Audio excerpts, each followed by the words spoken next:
Hello my perfect family, कैसे हो आप सब लोग। आई होप कि आप सभी बहुत ही अच्छे होंगे। तो आज की वीडियो में हम लोग बात करने वाले हैं स्टैंडर्ड सब्सटेंसेस के बारे में, जो कि हमारी pharmaceutical analysis B pharmacy first semester का टॉपिक है। तो कई बार आप लोगों ने लोगों को कहते सुना होगा कि उसका स्टैंडर्ड बहुत हाई है, उसका स्टैंडर्ड बहुत अच्छा है। तो यहाँ पे स्टैंडर्ड वर्ड से आप लोग क्या समझते हो?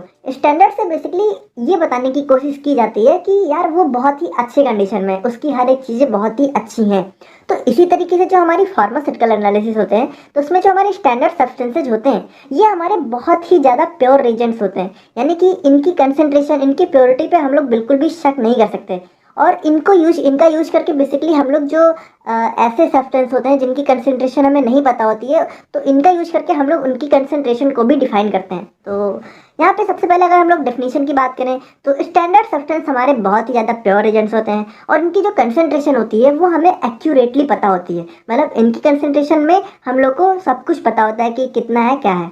और उसके बाद we can express them with definite numbers and proper units, यानी कि इसको हम लोग डेफिनेट नंबर्स और प्रॉपर यूनिट्स के साथ एक्सप्रेस कर सकते हैं। अब यहाँ पे बात करें अगर यूज ऑफ स्टैंडर्ड्स के बारे में, यानी कि इनका हमारे फार्मास्यूटिकल एनालिसिस में क्या यूज होता है, तो जैसा कि मैंने आप लोग को बताया कि इनका यूज करके बेसिकली हम लोग जो हमारे अननोन सब्सटेंस होते हैं जिनकी हमें कंसंट्रेशन नहीं पता होती है, उनकी कंसंट्रेशन को हम लोग डिफाइन करते हैं। और उसके बाद हम लोग जो अपने वॉल्यूमेट्रिक सोल्यूशन होते हैं उसकी स्टैंडर्डाइजेशन में भी हम लोग उसको यूज करते हैं। और उसके बाद जो हमारे इंस्ट्रूमेंट्स होते हैं, जो हमारे बेसिकली जो फार्मास्यूटिकल एनालिसिस में जिन इंस्ट्रूमेंट्स का हम लोग यूज़ करते हैं, उनको कैलिब्रेट करने के लिए भी हम लोग स्टैंडर्ड का यूज़ करते हैं। यानी कि उनको साफ़ करने के लिए, उनको पूरी तरीके से कि वो वर्क कर रहे हैं कि नहीं, वो सारी चीज़ें चेक करने के लिए भी हम लोग स्टैंडर्ड सब्सटेंसेस का यूज़ करते हैं। अब देखो क्या है ना कि बेसिकली हमारे जो स्टैंडर्ड सब्सटेंस होते हैं वो हमारे बेसिकली दो टाइप के होते हैं। पहला होता है हमारा प्राइमरी स्टैंडर्ड, दूसरा होता है हमारा सेकेंडरी स्टैंडर्ड। तो जो हमारे प्राइमरी स्टैंडर्ड होते हैं वो हमारे 100% प्योर होते हैं, और जो हमारे सेकेंडरी स्टैंडर्ड होते हैं वो बेसिकली मतलब प्राइमरी के कंपैरिजन में थोड़े से कम प्योर होते हैं। वो सारी चीज़ें हम लोग अभी आगे वीडियो में देखने वाले हैं। तो बात करें अगर हम लोग प्राइमरी स्टैंडर्ड्स के बारे में, तो ये हमारे वो रिजल्ट्स होते हैं जो एक्यूरेटली नो, मतलब इनकी कंसेंट्रेशन और इनकी प्योरिटी हमें पूरी तरीके से पता होती है। देखो जो हमारे सेकेंडरी होते हैं उनके बारे में हम लोग को लगभग 95% आइडिया होता है, लेकिन इनके बारे में हम लोग को लगभग 100% चीज़ें पता होती हैं। और जो हमारे सेकेंडरी स्टैंडर्ड होते हैं उनको भी हम लोग बेसिकली प्राइमरी स्टैंडर्ड की हेल्प से ही डिफाइन करते हैं। तो यहाँ पे प्राइमरी स्टैंडर्ड हमारे बहुत ही ज़्यादा इंपॉर्टेंट सोल्यूशन हमें हमारे निकल के आ जाते हैं। और यहाँ पर बात करें अगर हम लोग प्राइमरी स्टैंडर्ड सब्सटेंस की प्रॉपर्टीज़ के बारे में, तो ये बहुत ही एक इंपॉर्टेंट चीज़ है, यहाँ पे आप लोग ध्यान से देखना।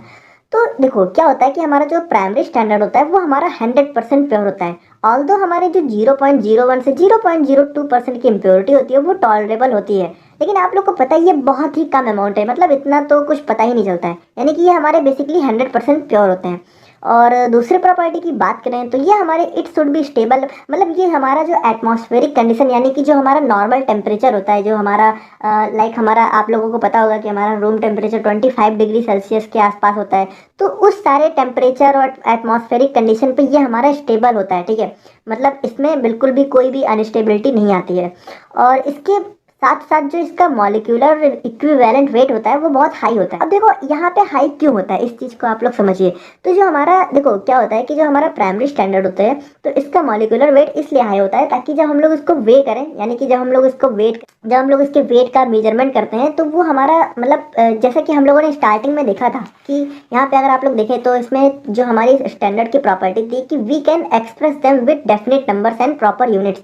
अब आप लोग को एक चीज़ पता होगी कि अगर हमारा कोई सब्सटेंस है जिसका वेट बहुत कम है, तो उसकी मेजरमेंट जब हम लोग करते हैं तो यार उसमें कुछ मतलब आगे पीछे हो जाता है। लीजिए अगर आप कोई पेपर को वेट करते हैं, ठीक है, एक हल्का सा आप पेपर लीजिए, उसको वेट करिए, तो वो जो उसकी मतलब एक्यूरेट वेट होगा वो मतलब आगे पीछे होता रहेगा थोड़ा बहुत, मतलब कुछ पॉइंट का डिफरेंस आता रहेगा। इसीलिए हम लोग जो हमारे जो प्राइमरी स्टैंडर्ड होते हैं उनका जो मॉलिक्यूलर वेट होता है वो थोड़ा हाई होता है, ताकि उनको वेट करने में हम लोग को बिल्कुल भी मतलब प्रॉब्लम ना हो और हमें एक्यूरेट नंबर्स में उनका वेट मिल जाए।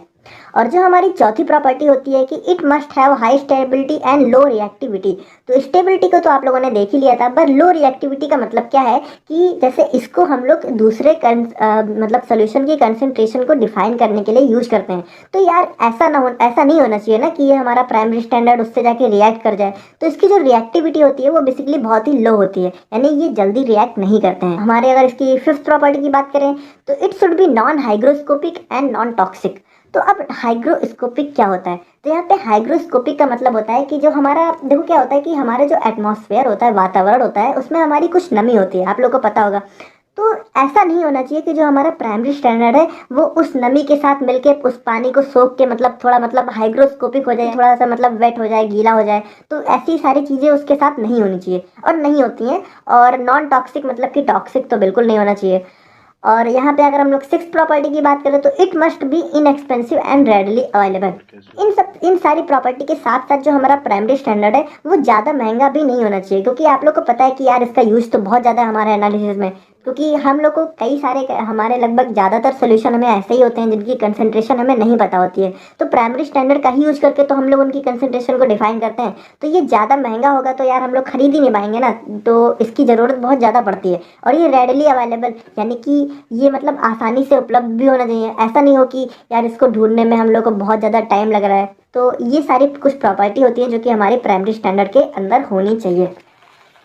अब यहाँ पे अगर कुछ basically commonly use primary standard के बारे में बात करें तो यहाँ पे आप लोग देख सकते हैं कि एसिड बेस टाइट्रेशन। अब देखो बेसिकली हमारा जो स्टैंडर्ड होता है इसको हम लोग टाइट्रेशन में यूज करते हैं। अब टाइट्रेशन आप लोग को सारी चीज़ें अभी हम लोग के मतलब एनालिसिस के अंदर हमारा बेसिकली यूनिट 3, 4, 5 और 2 ये सब हमारा टाइट्रेशन पे ही बेस है। तो ये सारी चीज़ें हम लोग अभी आगे चल के देखेंगे, तो बिल्कुल भी टेंशन लेने की ज़रूरत नहीं है। और कुछ बेसिक आइडिया तो आप लोग को टाइट्रेशन का मेरे ख्याल से होगा यार 12th में, अगर थोड़ा बहुत भी किया है। और अगर नहीं भी है तो देखो बिल्कुल टेंशन लेने की ज़रूरत नहीं है। आप लोग को बस हमारे साथ बने रहना है और सब कुछ आप लोग को समझ में आ जाएगा। तो देखो क्या है कि हमारा जो कॉमनली यूज प्राइमरी स्टैंडर्ड के बारे में बात करें तो एसिड बेस्ड टाइट्रेशन के अंदर हमारे कुछ ये सारे प्राइमरी स्टैंडर्ड यूज होते हैं और इनका मॉलिक्यूलर वेट भी आप लोग बगल में देख सकते हैं। अब देखो यार आप लोग को एक चीज़ और बता दूं कि इतना आप लोग को कुछ इतना मतलब ये देख के टेंशन लेने की जरूरत नहीं है कि यार इतना कुछ पढ़ना पड़ेगा। तो देखो आप लोग को बेसिकली बस 1, 2, 3 एग्जाम्पल याद कर लेने हैं और मॉलिक्यूलर वेट अगर आप लोग याद कर सकते हो तो बहुत अच्छी बात है, और अगर नहीं कर सकते हो तो इतनी कोई टेंशन वाली बात नहीं है। आप लोग को बस यहाँ पे एसिड बेस्ड टाइट्रेशन लिखना है और उसके अंदर 2-3 एग्जाम्पल जो आप याद कर सकते हो उसको याद करके डाल देना है। और इसके बाद अगर बात करें हम लोग अपने रेडॉक्स टाइट्रेशन में तो उसके अंदर भी आप लोग देख सकते हो कि हमारे potassium bromate, sodium oxalate, arsenic trioxide और कॉपर सल्फेट ये हमारे कुछ मतलब प्राइमरी स्टैंडर्ड होते हैं जो हमारे रेडॉक्स टाइट्रेशन में यूज होते हैं। और मॉलिक्यूलर वेट आप लोग उनका देख सकते हैं। तो इसी तरीके से इसमें भी यार 1-2 एग्जाम्पल आप लोग याद करके हमारे एग्जाम में लिख के आ सकते हो और आप लोग के नंबर यार बेसिकली बहुत अच्छे मिल जाएंगे, उसकी टेंशन लेने की जरूरत नहीं है। और अगर ये सारी चीज़ें आप लोगों ने तैयार कर ली तो क्या ही पूछने, वो तो बहुत अच्छी बात है। और यहाँ पे प्रेसिपिटेशन टाइट्रेशन के बारे में बात करें तो यहाँ पे भी आप देख सकते हैं कि हमारा सिल्वर नाइट्रेट, सोडियम क्लोराइड और पोटेशियम क्लोराइड और मॉलिक्यूलर वेट भी आप लोग देख सकते हैं। और इसके बाद अगर हम लोग बात करें तो कॉम्प्लेक्सोमेट्रिक टाइट्रेशन में भी आप लोग हमारे यहाँ पे एग्जांपल देख सकते हैं। तो ये बेसिकली हमारे कुछ प्राइमरी स्टैंडर्ड थे जो कि हमारे टाइट्रेशन में यूज किए जाते हैं और इनकी हेल्प से हम लोग अननोन सोल्यूशन की कंसेंट्रेशन को डिफाइन करते हैं। और हमारा जो सेकेंड टाइप है हमारा वो है हमारा सेकेंडरी स्टैंडर्ड। अब देखो हमारा जो सेकेंडरी स्टैंडर्ड होता है वो बेसिकली हमारा प्राइमरी स्टैंडर्ड के आगे स्टैंडर्डाइज किया जाता है। मतलब देखो क्या होता है कि जो हमारे सेकेंडरी स्टैंडर्ड होते हैं ये हमारे 100% प्योर नहीं होते हैं, तो इनकी प्योरिटी को हम लोग प्राइमरी स्टैंडर्ड से कंपेयर करके डिफाइन करते हैं, ठीक है।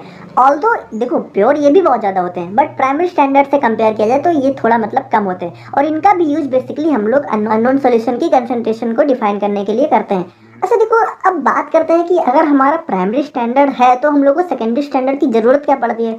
तो देखो यार होता क्या है ना कि जैसे कुछ कुछ प्राइमरी स्टैंडर्ड हमारे ऐसे होते हैं जो बहुत कम अमाउंट में अवेलेबल है हमारे पूरे मतलब इस पूरी दुनिया में, हमारे पूरे वर्ल्ड में बहुत कम अमाउंट में वो अवेलेबल है। और जब बहुत कम अमाउंट पे हैं तो वो बहुत ज़्यादा एक्सपेंसिव भी हो जाते हैं। तो आप लोग समझ सकते हो कि यार ये थोड़ा इम्पॉसिबल हो जाता है कि यार इतने एक्सपेंसिव चीज़ को हम लोग यूज करके हमेशा, मतलब देखो कंसंट्रेशन तो हमें हमेशा डिफाइन करनी है।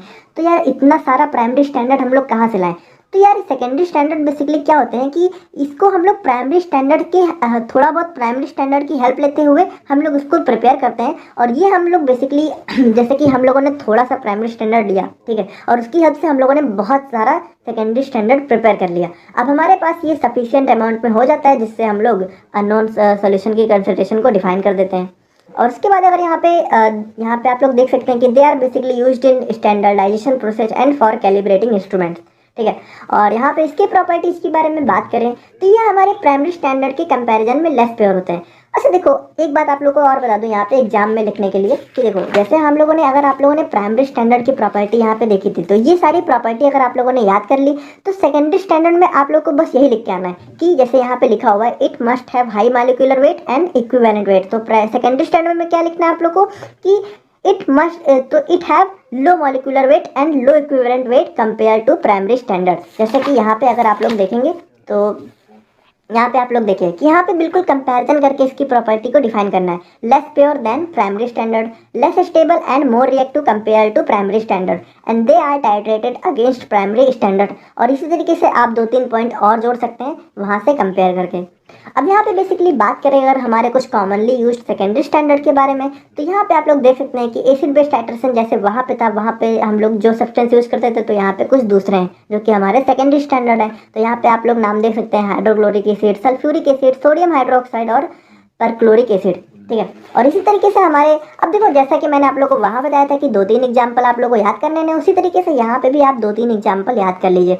और बाकी अगर पूछा जाए तो यार देखो, ज़्यादातर तो एग्जाम में यही आता है कि थोड़ा सा मतलब 7 नंबर में, 10 नंबर में आज तक की क्वेश्चन अभी तक तो नहीं आया है, तो 7 नंबर में बेसिकली आप लोग यार थोड़ा सा प्राइमरी और सेकेंडरी स्टैंडर्ड को डिफाइन कर दोगे तो उतना भी बहुत है। और यहाँ पे रिडॉक्स टाइट्रेशन की बात करें तो रिडॉक्स टाइट्रेशन के अंदर आप लोग यहाँ पे एग्जाम्पल देख सकते हैं। और प्रेसिपिटेशन टाइट्रेशन के अंदर भी यहाँ पे हमारे पोटेशियम थायोसाइनेट, अमोनियम थायोसाइनेट और मर्क्यूरी डाइनाइट्रेट होता है।